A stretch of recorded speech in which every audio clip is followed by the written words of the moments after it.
Happy Saturday morning, guys. All right, so I'm going to give you a crazy idea today to start the weekend. So we get into an SHTF situation and you need transportation.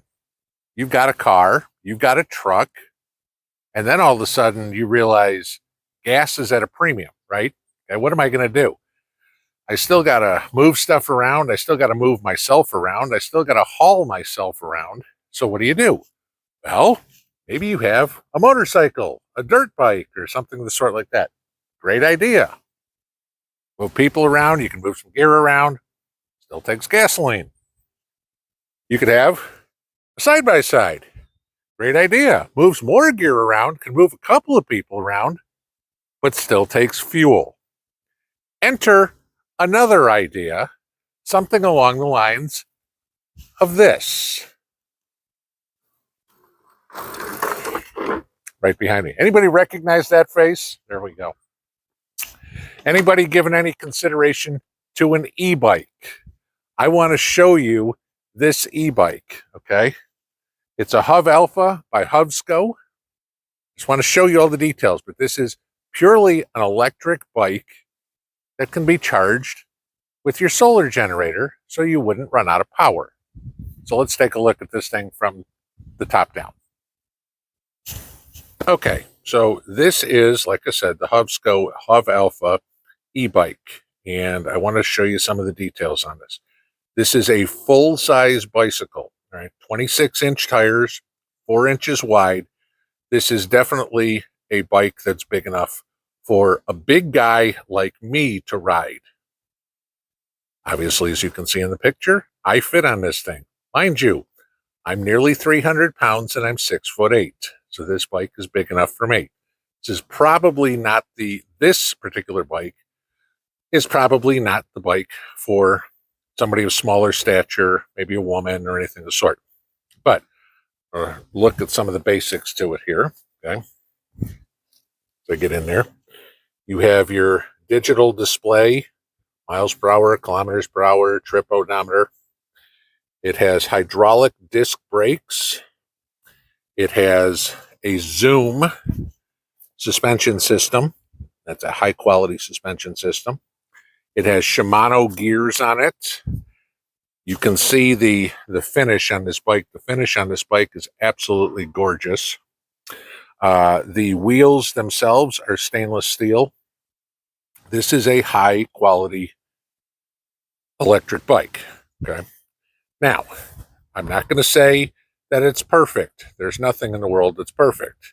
So I want to go through some of the pros and cons on this thing, and then I want to show you some of the live tests that we put it through. All right, so I thought I'd move over here so I can kind of explain the pros and cons to you because I got the details below me and it's easier for me to do it this way. Like I said, this is a man-sized bike, a big man-sized bike. And they have smaller models if you want to look at it. The weight capacity on this bike is 450 pounds, okay? Most e-bikes have a weight capacity around 275, which means I don't ride it, okay? Because all that would be is me on it at that point, no gear whatsoever.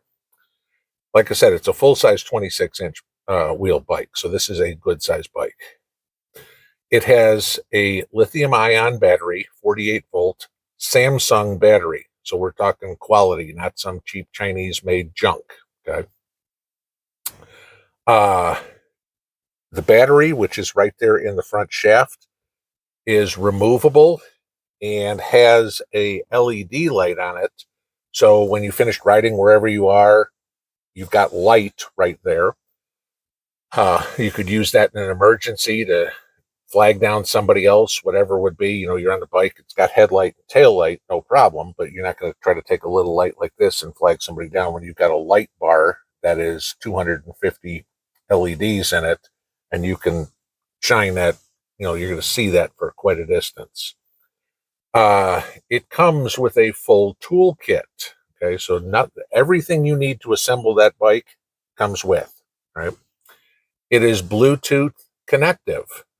Which is important. You can track what you're riding, terrain, whatever would be, anything that you need to know about it from somewhere else.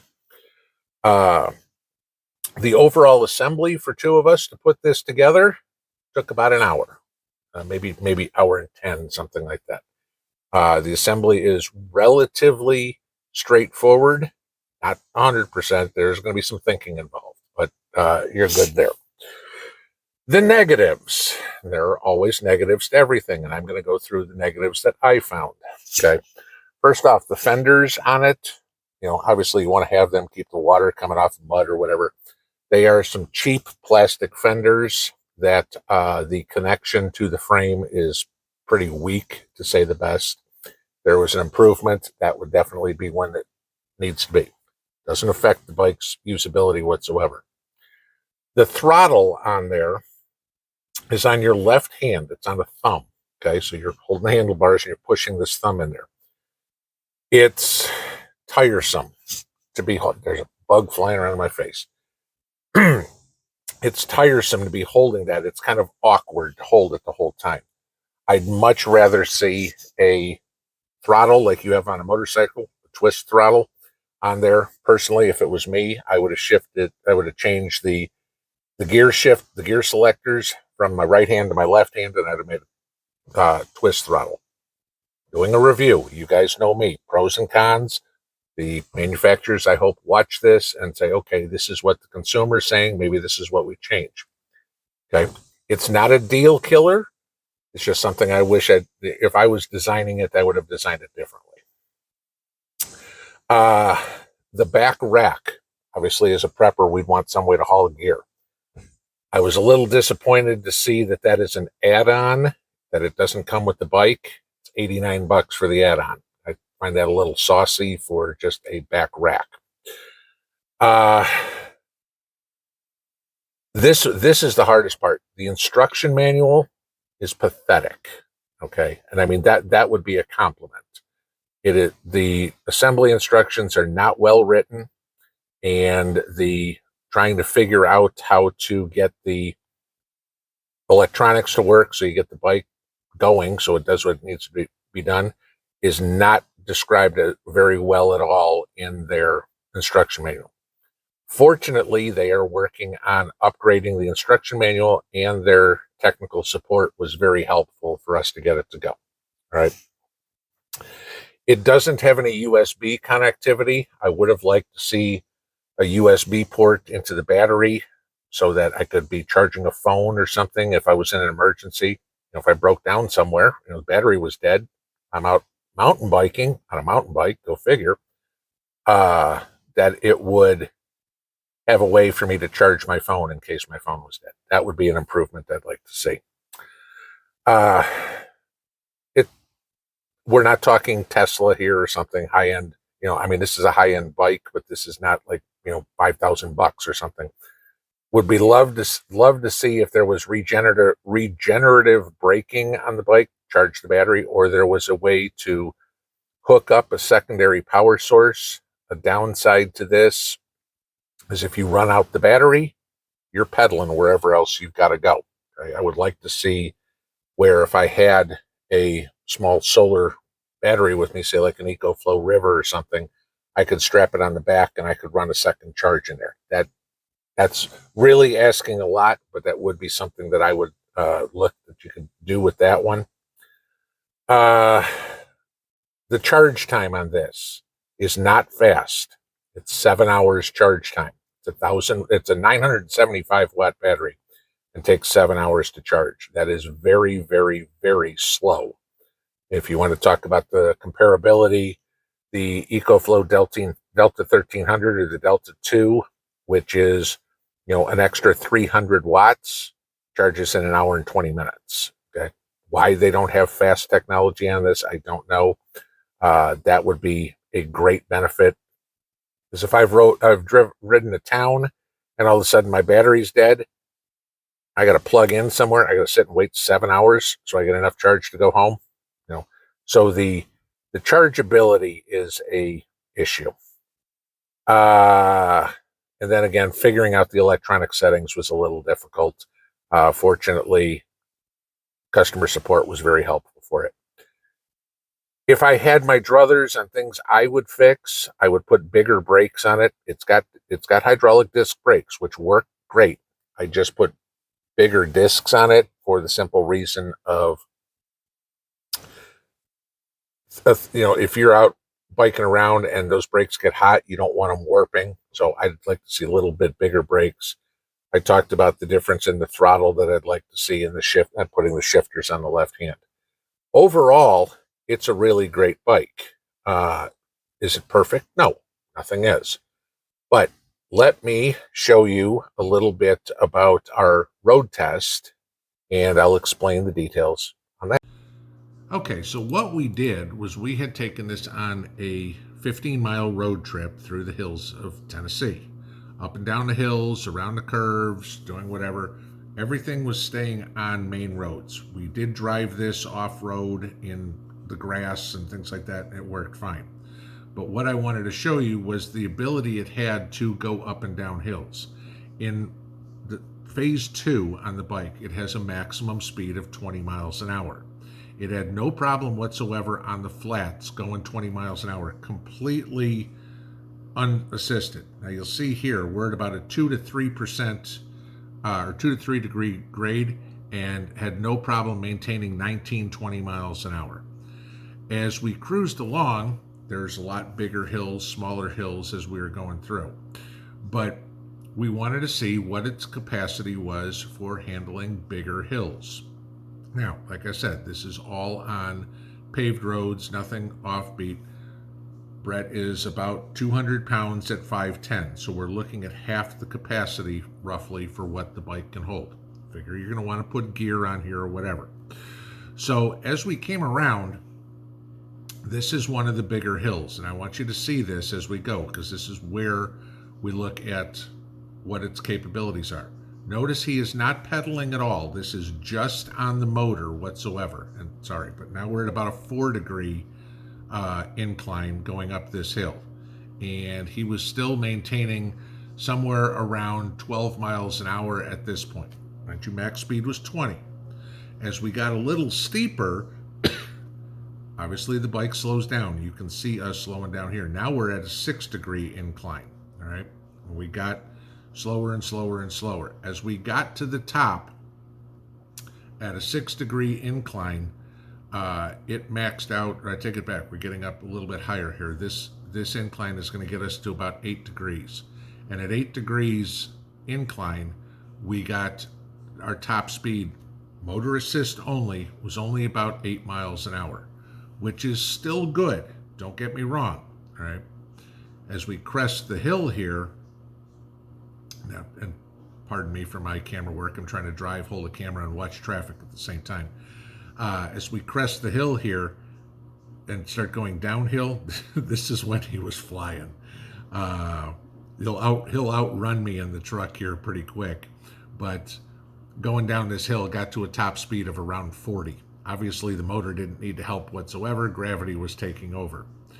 But what I want you to see and remember this is the capacity for hauling anything. All right, let's say you're going fishing or you just need to get water. You can strap some water buckets on the back or whatever, get some 5-gallon jugs with lids on them. Water weighs 8 pounds a gallon, all right, 40 pounds each on each side. There's another 80 pounds. That's 280 pounds, including Brett on the bike. Still has no problem. You're not going to want to carry that 10 gallons of water from the stream that's a half a mile away. You'll wear yourself out. Think about how the Vietnamese moved people when they were, or moved anything, any sort of armaments or whatever they had during the Vietnam War. They put it on bicycles and they pushed the bicycle. They weren't pushing a bicycle at 20 miles an hour. Even if they were going uphill, they certainly weren't pushing a bicycle at 10 miles an hour. What we found as we were testing this is about the max incline it could handle. We got to one hill that was about a 10 or 11% grade, or 10 or 11 degree grade. Keep doing that. And the motor would overheat at that. The bike could not handle a 10 or 11 degree grade. So just think of it. I mean, in 10 or 11 degrees, that's a pretty steep hill. We were going up the side of the mountain I live on here. So, yeah, this is definitely something worth considering. I get the fact this is a high-end prep, okay? But it's something that will not require fuel. If you have a solar generator, you can always be able to refuel it with solar power, and it will give you the ability to get decent distances. They say the capacity on this is around 50 to 60 miles. Yeah, that's probably if they are just driving on the salt flats or something where there's no resistance, completely flat ground.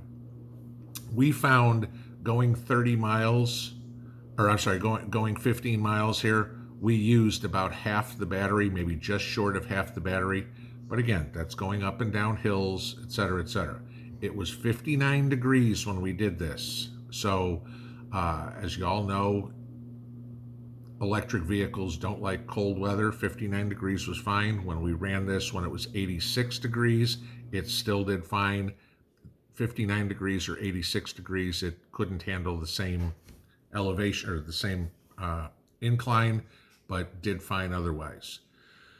Certainly something to consider as a prep. There are many of them out there.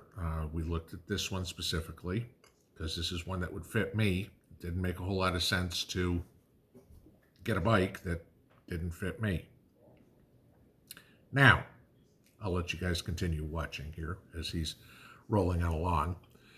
But you know how we do things around here. We're going to give one of these away, and we're going to do it on tonight's live stream.